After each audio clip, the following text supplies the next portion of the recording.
Sa ng ating bansa ay nakasalalay sa kamay ng bawat isa. Kaya bumoto ng tama. Ang isang botante ay maaaring bumoto ng isang presidente at isang vice-presidente. Maaari kayong mamili ng 12 kandidato para sa senador. Tig-isa naman para sa district representative at party list representative. Sila ang bubuo sa House of Representatives na magkakaroon ng hanggang 250 members. Sa lokal na pamahalaan naman, kayo ay maghahalal ng gobernador, vice-gobernador, mayor, at vice mayor, mga provincial board members, at mga city at municipal councilors. Bagamat tayo ay nasa kalagitnaan ng pandemya, ang iyong boto ay mahalaga. Nasa masusing pagpili ang ikaangat at ikasasadla ng isang pamayanan. Bumoto ng tama dahil buhay natin ang nakataya. Ang paalalang ito ay hatid sa inyo ng CLTV.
Narito na ang mga malalaking balitang Central Luzon ngayong araw.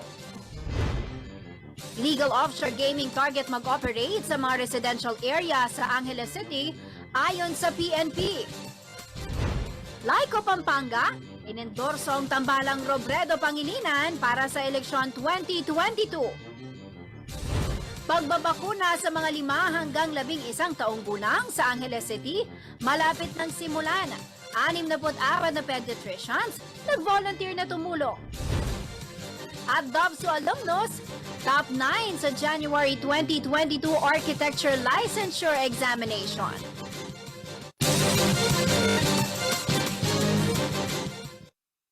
Magandang gabi ka rehiyon. Ako po si Jennifer Salenga. Oras na para sa mga maiinit na balitang Central Luzon. Inimbestigahan na rin ng Philippine National Police ang guerrilla-type operations ng ilan sa mga offshore gaming na target ang mga exclusive residential subdivision sa mga highly urbanized cities sa bansa. Ito'y kasunod ng pagkakaresto ng 8 PNP Criminal Investigation and Detection Group o CIDG personnel ng krame matapos umano nilang kikinan ang Chinese nationals. Narito ang report.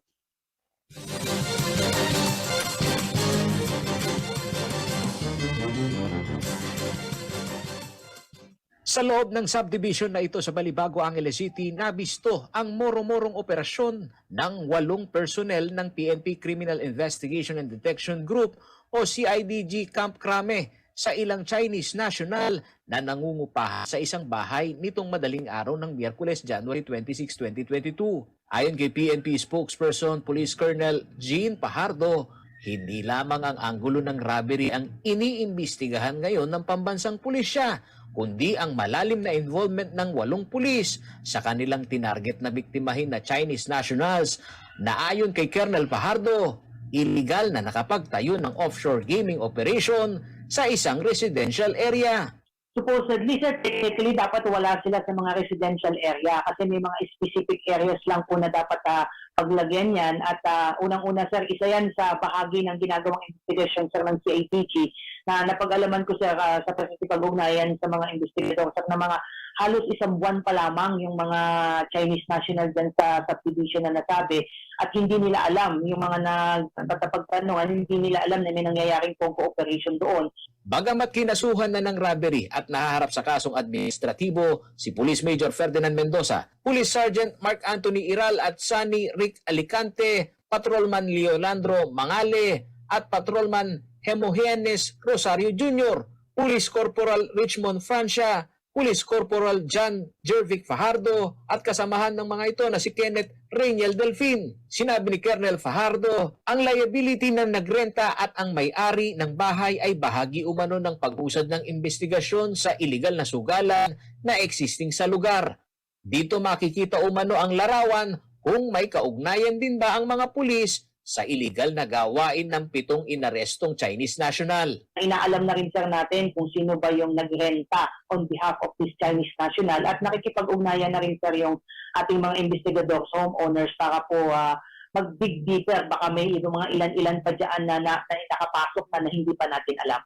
Hiwalay na investigasyon umano ito at panibagong asunto na maging sa 7 dayuhan ay may kakaharapin na kaso sakaling mapatunayan na sila'y mga operator ng illegal offshore gaming. Pero wala silang countercharge. I mean, meron din silang kaso. Yes, sir. Separate itong gagawing investigation, sir, dito sa 7 national na nakita dun sa loob. Kasi nga, there are indications na they are engaged really doon sa tinatawag nating guerrilla operation. In fact, sir, na-submit na po for forensic processing yung mga computer na nakita sa loob at nakipag-ugnayan na rin, sir, ang CATG sa Bureau of Immigration para tignan po kung ano po yung status nitong mga Chinese national, whether they are a holder of student visa or working visa to establish kung ano yung nature ng stay, sir, nila dito sa ating bansa. Narilin na sa pwesto pati ang team leader ng 8 pulis ng CIDG Anti-Organized Crime Unit sa Krame. Isa rin umano sa tinitignan ngayon ay kung paano karoon ng intelligence report ng 8 pulis para pagsadyain pa ang lungga ng mga illegal na sugal sa Angeles City. Nagbigay na po ng direktiba ang ating Chief PNP na bahagi ng gagawing investigasyon, sir, ay alamin kung nagkaroon ba, sir, ng kapabayaan in terms of supervision yung kanilang immediate supervisor at yung kanilang chief ng division kung saan naka-assign itong mga pulis na ito. Kaya pending investigation, sir, nagkaroon na po ng administrative relief. Inalis na muna po sa pwesto yung kanilang chief sa kanilang opisina habang isinasagawa po yung investigasyon. Ang sabi nga po ni Chief PNP na hindi na lamang po yung mga involved ang pananagutin kung sila po ay sasabit ng mga illegal na kagawain, kundi yung kanilang mga immediate commander under the doctrine of command responsibility, sir. Sa pakikipag-ugnayan ng CLTV News Team kay Balibago Barangay Captain Tony Mamak, ang guerrilla type na pogo operations ng mga Chinese national ay hindi na umano bago sa kanilang lugar dahil nakapagtatago ang mga ito sa mga eksklusibong subdivision. Kaya ang hakbang umano ng barangay ay ang pagsisiyasat sa mga residential area na may mga tenant na higit sa 5 ang umuuwi sa isang bahay. Kung hindi umano magre-report ang mga may-ari ng bahay o property sa barangay official, ay may pananagutan din umano sila. Parang kinonsinti mo na yung illegal na gawain na gano'n eh. Actually, Pao, hindi lang naman ngayon yun. May mga nangyari na rin yan dito sa amin. Santa Maria Subdivision, may narkila sila doon na bahay, only to find out talagang illegal pala. Meron ding isang insidente na nangyari sa loob ng Clark. Kailan lang yun eh, na mga Chinese din na kinuha din ng DIA, ng CIDG.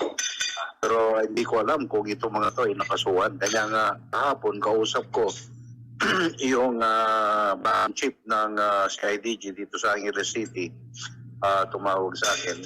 At magkikita kami niyan, pag-uusapan namin.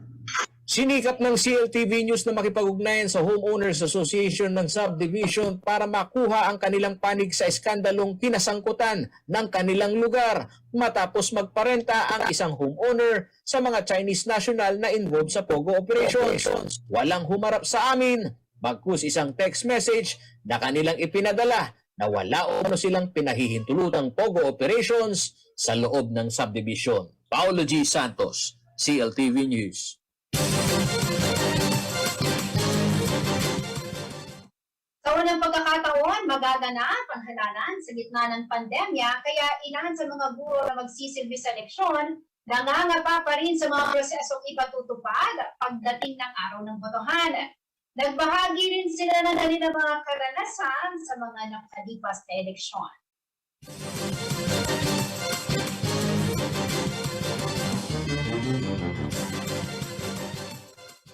Hindi mapipigilan ng pandemya ang itinakdang araw ng konstitusyon sa paghalal ng mga lider na magsisilbi sa bayan.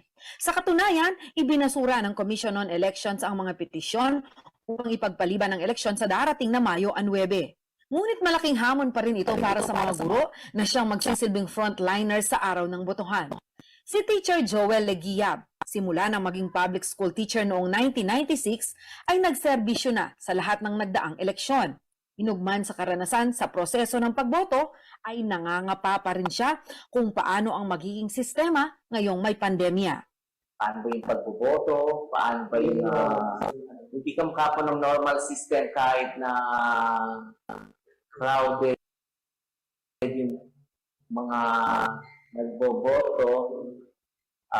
Pero ngayon po parang tinitingnan pa natin paano kaya yung mangyayari ngayon dahil po nga sa pandemic. Physically, mentally po kaming mga teachers. Laging handa. Kasi po ngayon sa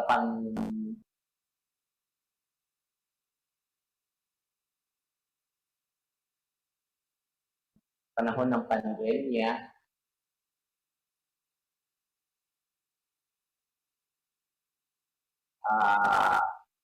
medyo po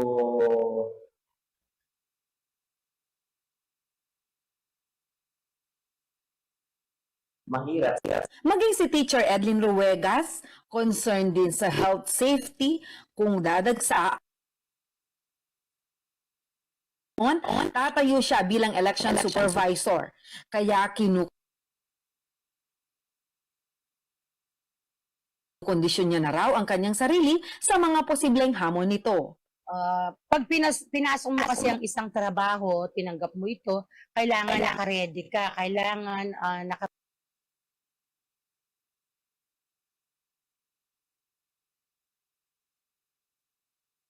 prepare yung sarili mo, kung ano yung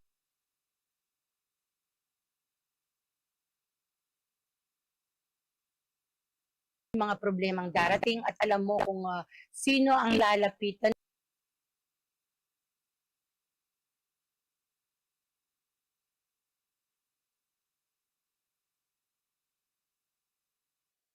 mga guro na kasama sa kanilang sinumpaang tungkulin bilang public school teachers ang magsilbi tuwing eleksyon. Ngunit kapag kandidato, yung mahirap po yung malfunction. Yun po yung medyo hindi po makakalimutan yun. Titigil yung machine, tapos di mo alam yung matataranta ka. Na-experience namin yung hinahanapan namin ng signal para makapag-transmit. Halos po, iniikot namin po itong school para makahanap lang ng signal. Yung pinaka-worst, no, yung nag-away yung dalawang kampo ng watcher, as in talagang bangayan sila.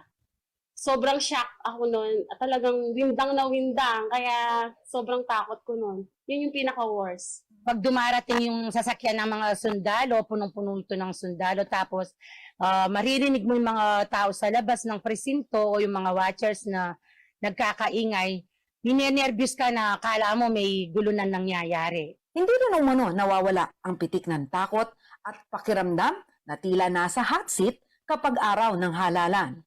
Pag medyo daw po mainit yung labanan. Hindi po natin maiaalis na yung feeling na natatakot ka.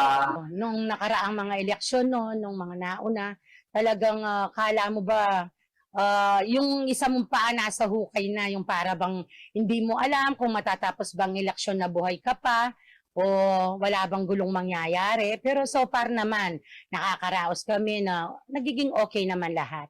Ipinagpapasalamat na lamang daw nila na automated na ang eleksyon at hindi manual, kung saan inaabot raw sila noon ng madaling araw sa pagbibilang ng boto. First time ko noon, manual kasi. Kaya kapag manual kasi, madaling araw na natatapos eh. As in, yung boses mo talagang nawawala na kasi isa-isa binabasa yung mga boto ng mga tao. At the back, may mga watcher na nagmamasid sa'yo. Tapos kapag binabasa mo yung mga binoto nila, minsan nauuna pa silang nagbabasa sa'yo. Mas madali yung ngayon kasi machine na, hindi ka na nagbibilang, kaagad meron ng result. Bago dumating ang eleksyon, binibigyan ng training ng COMELEC ang mga guro kung ano ang mga dapat gawin sa araw ng botohan. Sa kalkulasyon naman ng Alliance of Concerned Teachers o ACT Party List, nasa halos 24 oras pa rin ang magiging trabaho ng mga guro sa darating na eleksyon.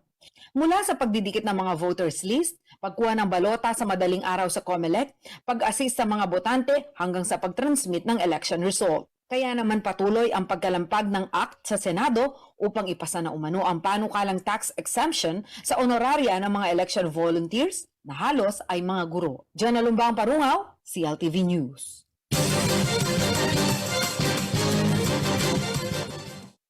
Manatiling nakatutok para sa iba pang mga nanggunang balita ngayong araw. Sa haba po ng traffic sa EDSA, pabayaan ko po na umihi. Madalas po nakakaranas ako ng pananakit ng aking bewang. Ang findings po sa akin ay nagkaroon po ako ng kidney stone. Dahil sa kidney care, ang problema ko sa kidney ko, solved na. Kayang-kaya ng kidney care. Ang kidney care, hindi dapat gamitin panggamot sa anumang uri ng sakit. In the Philippines, one of the first non-life insurance companies that established its head office outside Metro Manila emerged. Strength, integrity, and with a proven track record of service in the countryside. Join the journey to our third decade. Corporate Guarantee. We value our commitment.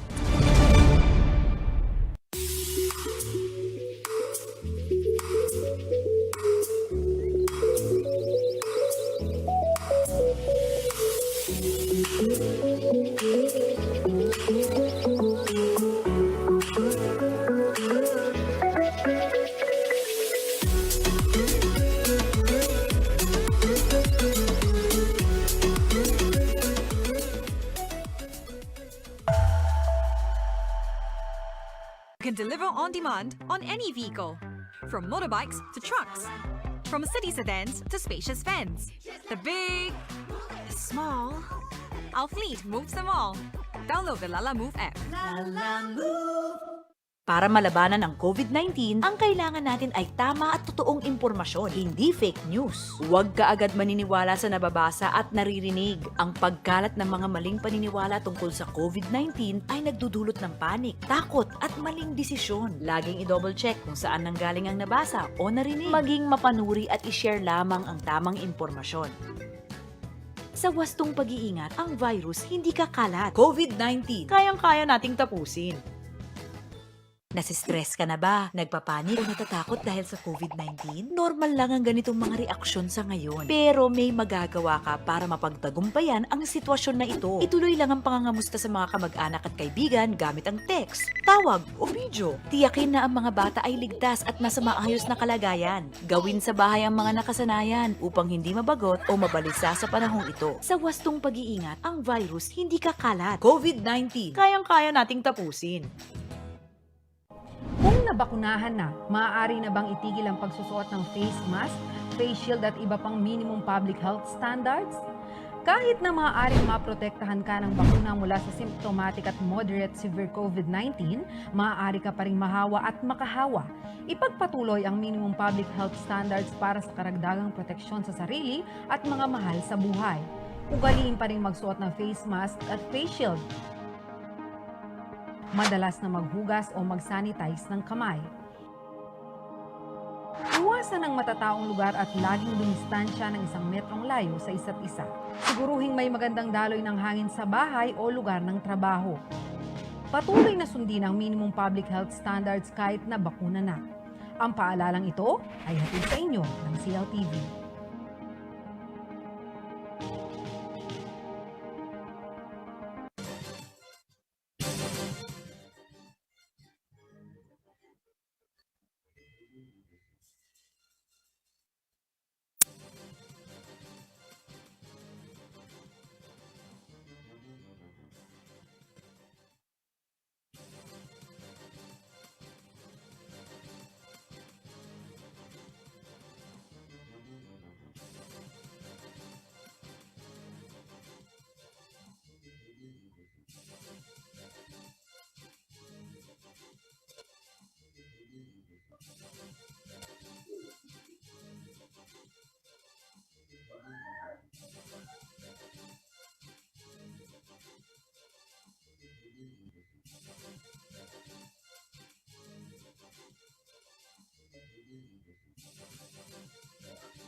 Nagbabalik ang CLTV News. At sa iba pa mga nangungunang balita, naglabas na ng statement of endorsement ang Laiko Pampanga para sa 2 pinakamataas sa posisyon sa bansa. Batay muna ito sa proseso ng pagsusuri na ginawa ng grupo kung saan umangat sa puntos sina Vice President Leni Robredo para sa pagkapangulo at Senator Francis Pangilinan para naman sa pagka-Vice Presidente. Si Jenna Lumbang Parungaw ang magbalita.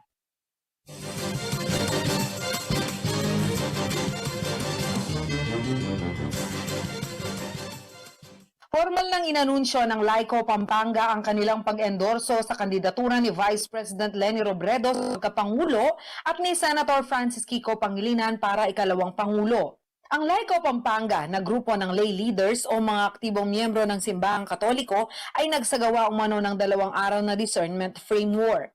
Tinawag nila itong mapagkakatiwalaang katiwala na ginanap nito lamang January 19 at 26. Dinaluhan ito ng mahigit 70 representante ng mga parokya sa Pampanga at archdiocesan organizations. First of all, we just finished with our circle of discernment.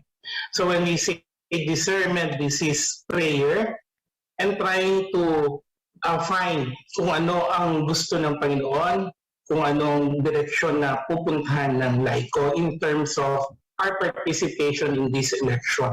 Binuo ng grupo ang Trust Criteria Model para basihan ang kandidatong i-endorso. Ito ang Character, Competency, Compliance at Commitment. Ang mga dumalo sa discernment activity ay bumoto ng kanilang top 3 candidates para sa final screening. So ang requirement namin, hindi lahat ng gusto isasali. Ang gusto namin kasing tingnan na pulso ay yung pulso ng mga aktibo at engaged sa simbahan. We look at the candidates, yung profile nila, yung mga plataforma nila. But what is important that we also look at the national situation. Lumitaw sa resulta ng 3 kandidatong pagpipilian para Pangulo sina VP Leni, Mayor Isko Moreno at Bongbong Marcos. Para Vice Presidente naman sina Senator Kiko Pangilinan, Senator Tito Soto at Mayor Sara Duterte Carpio. Sa final screening ay binigyan sila ng grading na 1 to 5 para sa kanilang character, competency, compliance at commitment. Pinakamataas ang puntos na nakuha ni VP Leni na nasa 87%. Mayor Isko na nasa 11% at 2% kay Marcos. Sa mga vice presidential candidates, nakakuha si Senator Kiko ng 70%, 25% si Senator Soto at 5% si Mayor Duterte Carpio. Datos umano mula sa pulso ng lay leaders ang basihan ng pag-endorso at hindi batay lamang sa opinyon o simpleng debate. Because we have to guide our fellow lay people, our fellow church members to guide their conscience to vote the right candidate. That is for the common good. That we find a very good candidate. We're not going to a lesser evil dito. Hindi lesser evil ang hinahanap natin. Para sa Laiko Pampanga, laganap ang pagkalat ng huwad na impormasyon kung kaya't kailangang magabayan ang mga tao sa panahon ng halalan. Dalawa kasing isyong lumitaw sa aming discernment. Yung una, laganap ang huwad na impormasyon at fake news. At ang mga tao kailangan magabayan sila para malaman nila. Ay iaming kakampanya, iaming ipopropagate yung prosesong ginawa namin at kung anong naging bunga ng ginawa namin. Handa naman umano ang Laiko na tumulong sa iba pang grupo na nagnanais gumawa ng kanilang sariling discernment process kung nais nilang mag-endorso ng kandidato. And engagement is in politics, that is the primary role of the laity. So in the church, we have the non-partisan, we have the PPCRB. On this part naman, the Laiko, we are engaging on the partisan part. Not really, it's not really focusing really on endorsing candidate, but it's on the promotion of truth. Analumbang Parungaw, CLTV News. Umakyat na sa 43 ang bilang ng mga naaresto sa Central Luzon dahil sa paglabag sa election gun ban na ipinatupad simula noong January 9. Tiniyak naman ng PNP na patuloy ang kanilang maigting na pagbabantay upang masigurong magiging ligtas ang nalalapit na halalan. May detalye ng balitang yan si Marion Lozano.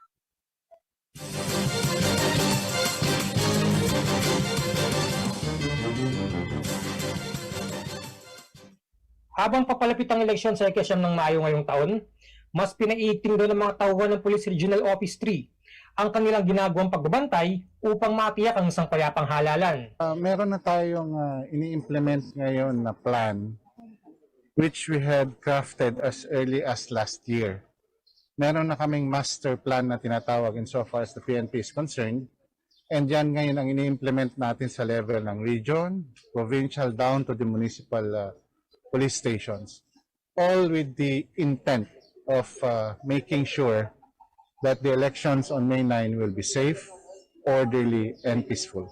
Kabilang umano sa master plan ng kapulisan ang mahigpit na pagpapatupad ng election gun ban sa mga PNP checkpoints na nagsimula noong January 9 at paglalagay ng provision sa pagbabawal ng pagkakaroon ng security o bodyguards. Patuloy din umano ang pakikipag-coordinate nila sa COMELEC Region 3 upang masiguro na maayos na maipatupad ang mga alituntunin na ito. Samantala, ayon kay Bakay ay umabot na sa 43 katao sa rehiyon ang naaresto dahil sa paglabag sa election gun ban. Kabilang umano dito mga napatay na hold-uppers sa Nueva Ecija matapos makaing kwentro ng kapulisan. If you've heard what happened in Nueva Ecija, yung enkwentro natin, kasama yun sa gun ban.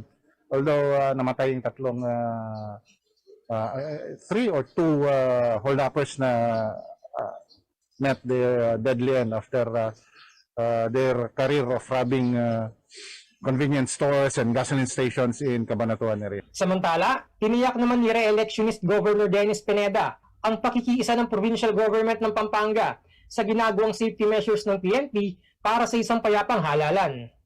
At kagandahan nga ho nito, ang gun ban natin na implement na ho.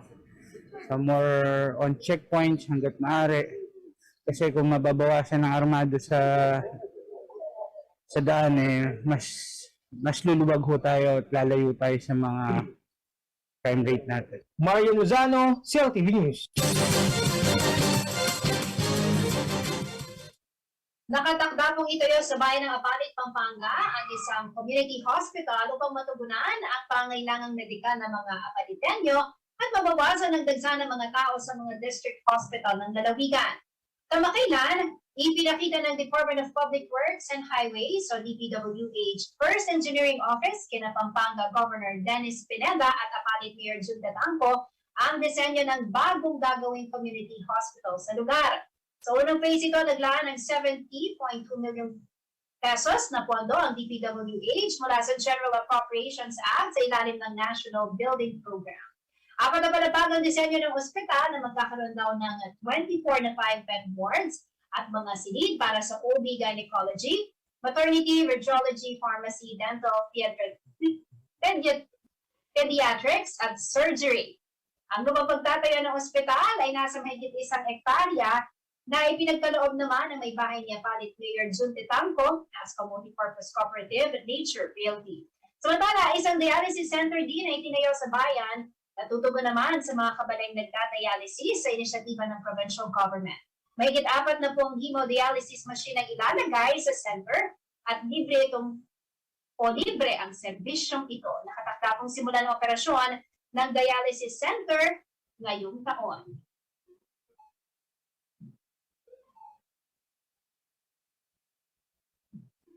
Manatiling nakatutok at magbabalik ang CLTV News.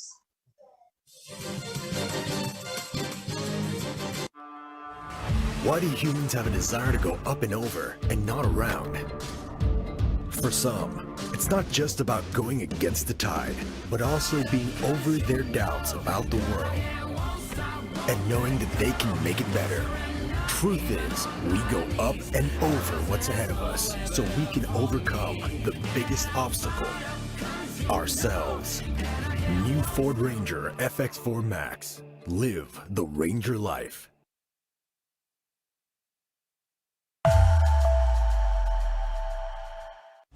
Association of Land and Sea, the world created in front of me.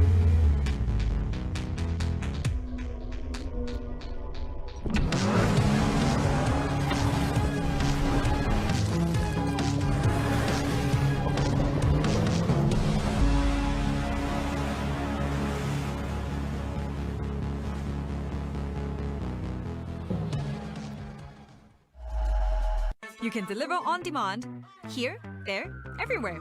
From the near to the far away, from wherever you are to wherever this is. Deliver to more destinations locally without ever expanding reach. Download the Lala Move app.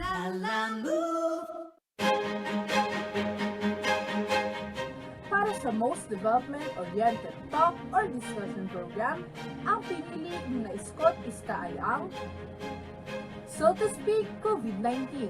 Bigat ng laban, pasa ng kababaihan ng CLTV 36. Nais naming pasalamatan ang mga bumubuo ng UPLB Gandingan sa katatalang iginawat ninyo sa aming programang So to Speak.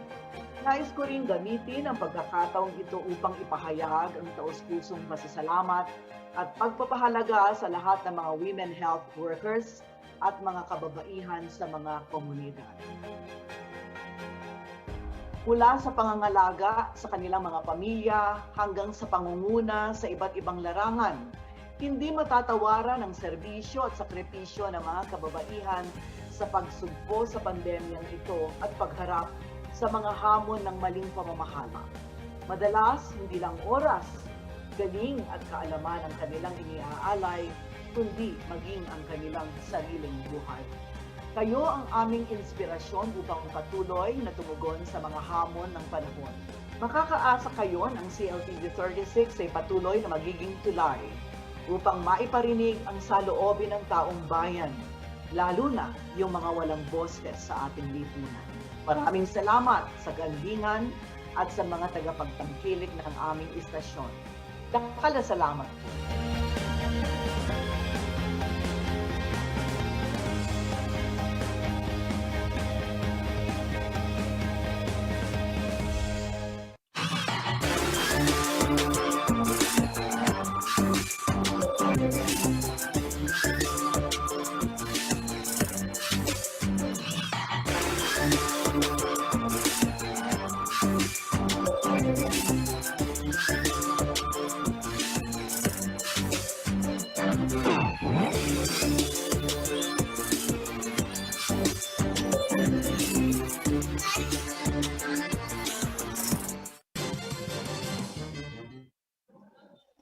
nagbabalik ang CLTV News.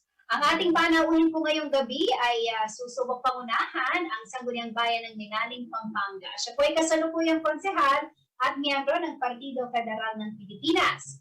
Kabalen, sa Minaling, tara nagkilalanin po natin ang kandidato para sa Vice Mayor na si Councilor Rondon Mercado. Magandang gabi po sa inyo, Councilor. Welcome po sa CLTV News. Magandang gabi, Ma'am Jennifer. Magandang gabi rin po sa ating mga taga-panood ng CLTV 36.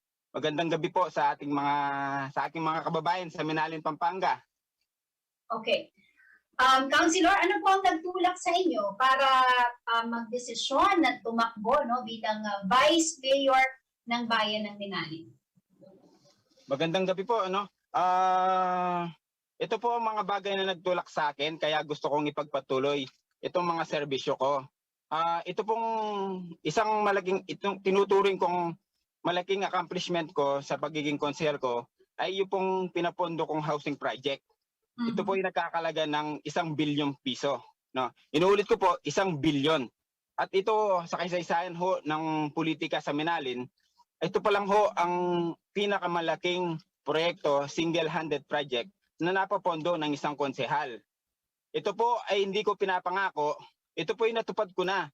Nagkaroon na po kami ng Memorandum of Agreement noong February 2020. Ang kulang na lang po dito ay ang lupa na pagtitirikan ng mga pabahay na ito. Ito po ay nakuha ko sa tulong ng ating mga kaibigan sa national government. Pangalawa ho,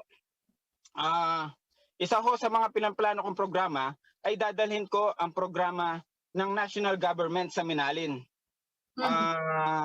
Binibigyan ko na ho ng sample, kamukha ng special licensing program. Magkakaroon po kami nito next week. So, we will bring the services of the national government closer to the people, closer to the community. Again, ito po, hindi ko pinapangako. May sample na ho, totoo, no?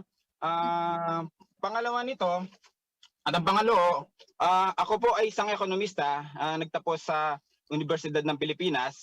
At ang layon ko ay iangat ang antas ng kabuhayan sa Minaling. Nagkamulat po ako, 4th class municipality na ang Minaling, at hanggang ngayon 4th class municipality pa rin. So, palagay ko, kailangan natin ng reform sa economic plan ng Minaling para po sa pagkakataong ito, maiangat po natin ang antas ng ekonomiya sa bayan ng Minaling. Okay. So, ang sinasabi po ninyong greatest accomplishment po ninyo, ito pong proyekto sa pabahay, no? At sabi niyo nga po, natupad na. Sino po bang makikinabang dito? Ano po ba itong proyekto na ito, Councilor? Noong una ho, ang inspirasyon ho natin sa proyektong ito ay yung mga natamaan na mga bahay nasa tabi ng ilog. Yun yung ginagawang flood control project ng national government. Yes. At yung mga bahay sa tabi ng ilog ay pinaggigibaho. So, sila ang naging inspirasyon natin para ma-request natin yung pondo na dalhin sa Minaling. Nung una ho, mga 500 housing units lang po ang nirequest natin. Pero sa kabaitan po ng ating mga kaibigan sa national government, ginawa na ho nilang 2,000 sa first phase. So, dahil sobra ho iyon sa mga natamaan sa tabi ng ilog, ibibigay na rin ho natin sa mga mahihirap nating kababayan na wala ho sariling bahay. At saka yung mga bagong mag-aasawa pa lang sa darating na panahon, magkakaroon ho sila. Kung gusto nilang bumukod, magkakaroon ho sila pagkakataon, magkaroon na sarili nilang bahay. Sa tingin mo ninyo bilang isang ekonomista, ano po ang may babahagi po ninyo para masolusyonan naman ito pong kasalukuyang problema natin sa pandemya na kinakaharap, especially po na inyong mga kababayan sa Minaling? Alam nyo sa Minaling, meron po kami tinatawag na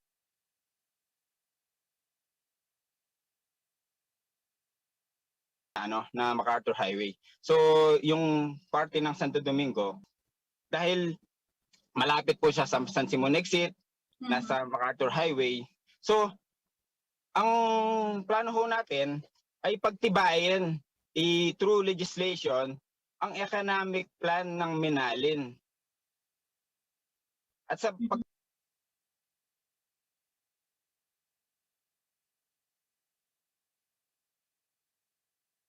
pagkakataon niyon, pagka nakapag-invite tayo ng investors, sigurado po magtatayuan yung mga negosyo sa Minalin at iyon magiging employment opportunity sa mga tao sa Minalin, kung investors. At ito ho, malaking bagay sa mga bagong mamumuhunan. Kapag sila binigyan ng mga incentive na nandun sa batas, sigurado ho, in a span of 10 years, sigurado ho, maraming mga negosyo ang pupunta sa bayan ng Minalin. At kami ho, bilang ekonomista, alam ko ho kung ano ang sangkap na kailangan ng isang bayan para umasenso. At alam ko rin ho kung ano ang problema ng isang bayan kung bakit hindi umaasenso. Alright. Sa Minalin ho, particular na problema, Councilor, yung sa baha, ano? Ano po yung naiisip mo ninyong solusyon o maaaring gawin kaugnay po nito? Kasi sabi nyo nga ho, para maka-attract ng investor, no? Ito pong mga bagay na ito ay mahalaga na magawan or mabigyan ng solusyon. Opo, sa pagkakataon ngayon ho, hindi na ho nagbaba sa Minalin, no? Para sa kalaman ng ating mga televiewers. Nagkataon lang ho, yung mga ibang lupa ay mababa kaya nananatili na lang ang baha. So ang kailangan niya lang ho ay tatambakan. Kailangan lang namin nito ng progressive union between investors, local government at ang tao. So kailangan namin no ng batas, no? Para magkaroon ng like joint venture sa mga investors at ang munisipyo ho. This time kailangan natin ho ng ng good local government. When you say good local government ho, dapat nagkakaisa yan, yung executive at saka legislative, para po ma-serve yung common interest, which is yung public interest.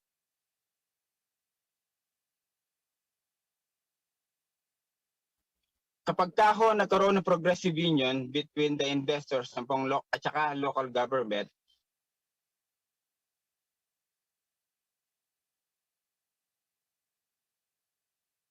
sigurado ho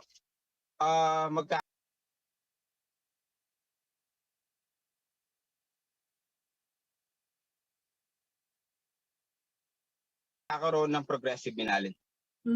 Councilor, ito po ang yung I will bring the national services of the government. I will bring the national services of the government to the people and to the community. May mga po tayo, may mga existing scholars tayo. To be exact, meron ho akong 150 na scholars. At ayun, ang layunin ko, dagdagan po pa po yun pag tayo ay naupong Vice Mayor.